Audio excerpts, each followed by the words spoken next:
they keep saying like good things or quotable lines that masarap na kaaway kasi mas magaling sila. Parang yun nga, parang it's a call for self-reflection, and it's also a call for the country, soul searching for the country, and parang yun nga, it's like I said earlier, it's really important for us to remember where we're coming from or what happened to us to better enhance ourselves or equip ourselves for the future.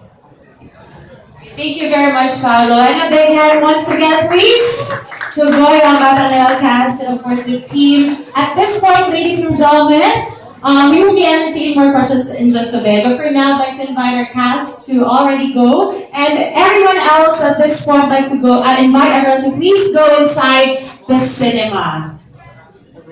Right, let's go ahead. So the movie, ladies and gentlemen, for being here. Please support us September 5 onwards. Tulad yung nasabi ni Paulo para sa inyo itong lahat. So maraming salamat. Thank you. I'm going to bring in once again, ladies and gentlemen, the cast and team of GOYO ang Batang Heneral. We have here our friends from the media, so we cannot take the time to answer some of their questions. Alright? Anyone? Allows new audiences to get a sense of how the characters are feeling when they're going through the band. Just bringing that for the people that make it to happen. So yeah, for me,